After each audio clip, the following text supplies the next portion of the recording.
Hello, hello, hello, hello. It's your girl Sandra from Soulless Biz Inc. coming back to you again today. Wanted to come and go ahead and push this video out to you guys early today. As you guys know, it's Memorial Day weekend, so I'm trying to finish up my work so that I can hit the road. It's my mom's birthday on Monday and it's my daughter's birthday on Tuesday. So happy birthday, Miss Lucille, and happy birthday, Miss Kiara. So we're gonna try to slide out of town and have a little bit of fun and celebrate their birthdays. Maybe I can get a little bit of jet skiing in and a little bit of relaxation in. So I wanted to go ahead and get the video out to you guys. For anybody that's going to be traveling this weekend, whether you guys are going to the bike rally in Myrtle Beach, South Carolina, you're going to another beach somewhere, you're going to a lake, you're just going to visit family and friends, or you're relaxing, please be careful and drive safely out there on these highways. I pray that you guys all get to your destinations and back safely and with no tickets. So watch your speeding, because state troopers definitely will be out this weekend. So you guys be careful out there and be safe. Wanted to come talk to you today. Like I said, I was going to try to continue to do one of these videos every day, just to kind of give you some legal information. And today I want to talk about bail bonds. The bail bonding industry is a billion, well, more than it's a billion plus business every year. And in case you guys don't know what bonds are, whenever a defendant is brought up on charges, they're charged with something formally, by an arrest warrant or a warrant, they are taken before a magistrate and they're issued a bond.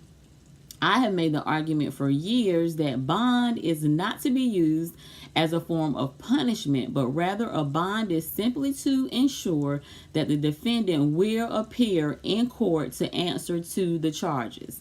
Simply put, that's all a bond is supposed to be used for.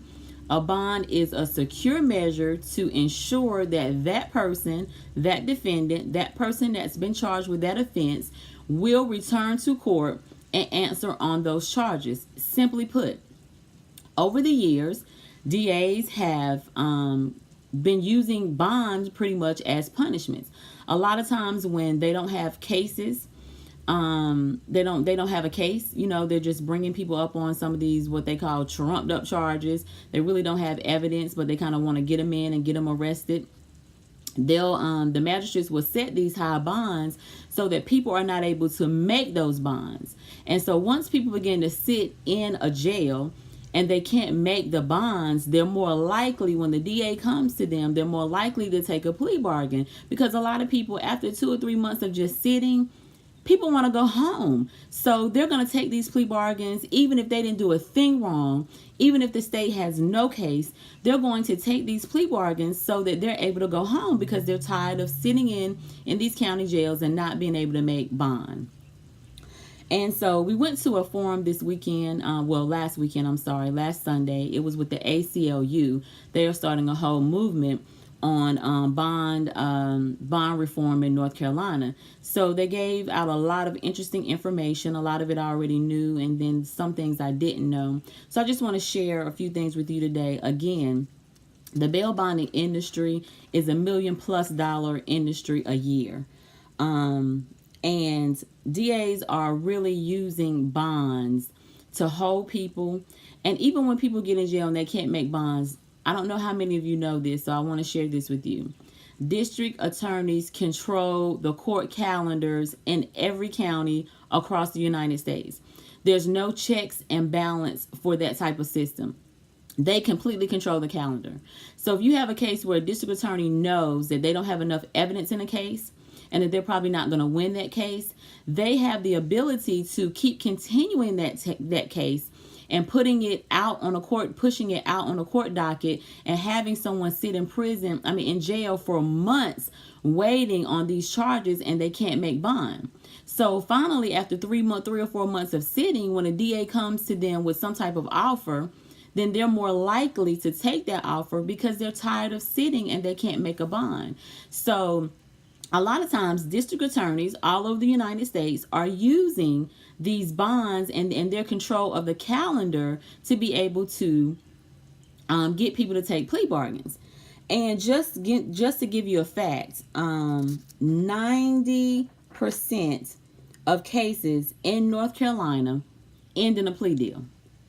90% of cases never make it to a jury for a trial. 90% of cases end in some type of plea deal. And that's just in the state of North Carolina. Overall, in the country, in the United States, 97% of cases end in a plea bargain. So it's only 3% of cases that actually go to trial.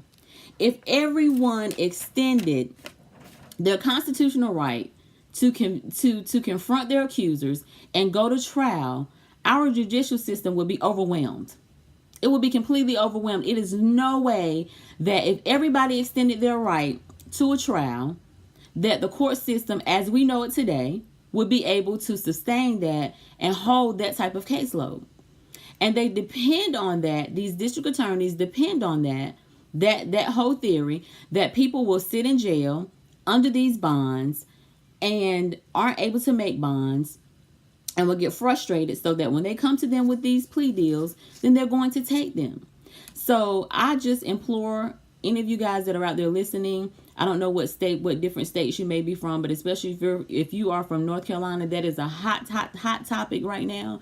So I just would implore you to get involved and stand behind any of these movements that are going on that for either no bonds, to end the cash bail bond system, or to come up with some type of reform for the bail bonding system.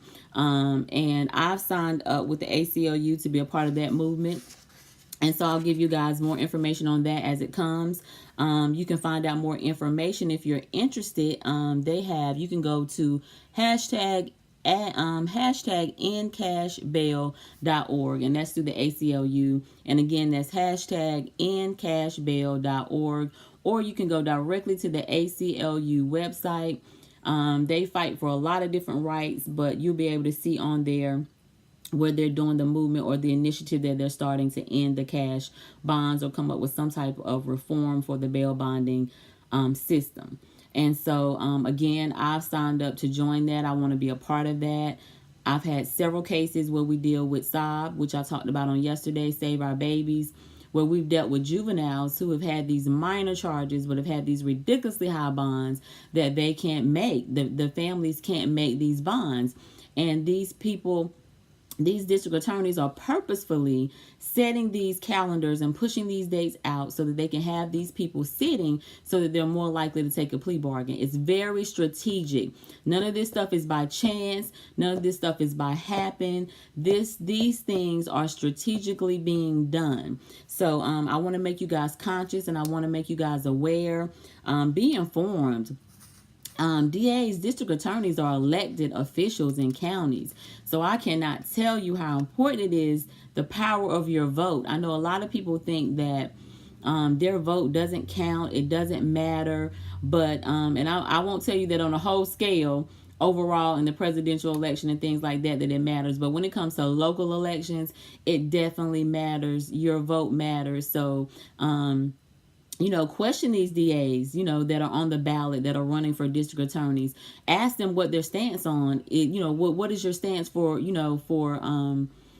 the habitual felon status? You know what I'm saying? What's your rate? How do you feel about charging people who, because it's pretty much, habitual felon, 3 strikes and you're out. When you get to that 4th felony, they charge you on a Class C level. In North Carolina, they charge you on a Class C level, which can double the amount of time. And that sentence has to run consecutive to any other sentence that you're serving. So a lot of times, again, you have people that have these underlying felonies, who might have had a drug addiction problem, got caught, with a little bit of, I don't want to say a little bit like I'm downplaying drugs, but might have gotten caught with some crack cocaine or some cocaine or something like that because they have an addiction. They may have gotten caught 3 times. They're an addict, they're a user. And instead of offering them something like rehab on their 4th offense, you hit them with the habitual felon status and you put them in jail for 10 plus years for an addiction problem. So it's things like that we want to look at. But question your district, your district attorneys that are running, your potential district attorneys that are running. What's your stance on the habitual felon status? What's your stance on bail bonds and these excessive bonds that these magistrates in these counties are giving out on these charges? So So start to question and start conversations with these people that are running for these offices of district attorneys. District attorneys have the power and the say so to decide what cases they will prosecute in that county and what cases they will not prosecute. So the district attorneys really have a lot of power when it comes to the judicial system. They have complete control over the court dockets and the calendars, and they have complete control over the cases that they choose to prosecute. So conversations need to be had. So don't just vote for people. Get to know these district attorneys, ask these hard questions, and get their stance on where they stand on different things that matter. I said the other day, a lot of times people aren't passionate about things until it becomes personal. So let's be proactive and not reactive. Let's get involved in a lot of these movements beforehand, before it becomes you. Before you end up in a situation where you're wondering and questioning these things and you want help on them. So be proactive instead of reactive. So join in on a lot of these things, but do some research. If you guys aren't from North Carolina, look at the states that you're from and see, see what your county says about different, what's their stance on bail bonding. How many of the cases in that county end up in a plea bargain versus going to trial. Just things like that, so that you're conscious and so that you're aware of things. When we went to the forum, and I'm going to close with this, when we went to the forum, with the ACLU on the ending cash bonds in North Carolina, ending cash bonds, period. One of the guys that was on the panel, and I don't have his name written down. Matter of fact, I do. His name is Dominic Harris. He became passionate about it in the situation when it became personal for him, but he said something in reference to bail bonding. He said, stop ransoming these people. And I had to think about that. And if you think about it, that's exactly what bail bonding is. They are holding these people for ransom, a lot of times up under these high, ridiculous bonds. So I began to put that on my Facebook page, hashtag stop ransoming these people. And so I've been using that phrase a lot because it's applicable. And when he said it, I was like, that just captures how I feel about that perfectly. And so now I'm starting to say that hashtag stop ransoming these people. Now, there are certain situations where bonds are very much so necessary. When you have violent offenses or things like that, where the person can really be a danger to society. So I don't know about ending cash bonds altogether, because there are definitely situations where it's necessary to house someone or have someone up under a bond, in situations like that. But there needs to be some type of reform on magistrates that are applying these bonds and that are giving out these ridiculously egregious bonds.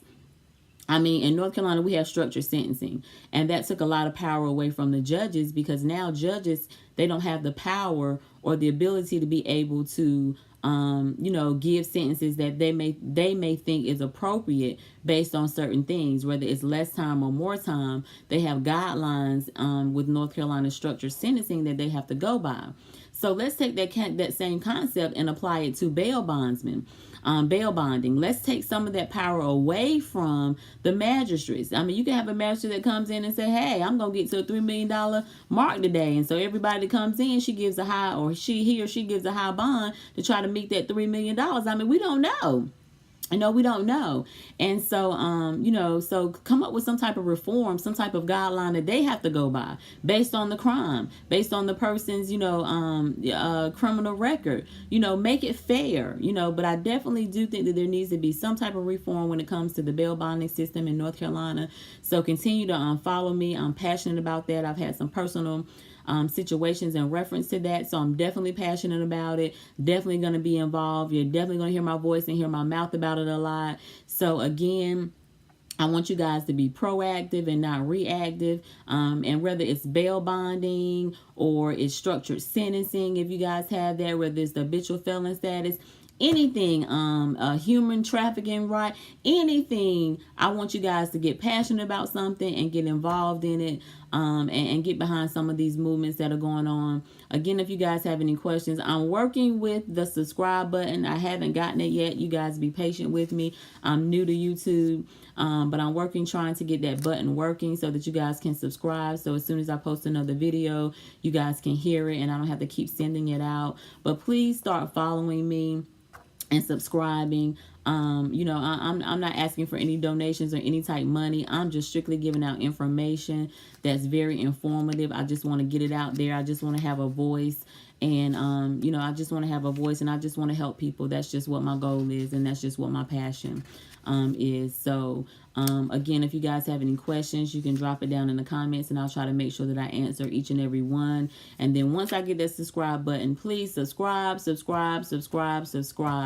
that whenever I do these videos, you guys will have access to that. Again, enjoy your Memorial Day weekend, and I will still be posting videos even through the weekend, if I'm doing it, you know, reclining and sitting out by the lake. But I'm still going to continue to do the videos. I want to do one a day, and I want to be proficient and consistent with that. So again, you guys have an awesome Memorial Day weekend, and look for my next video tomorrow. Thanks.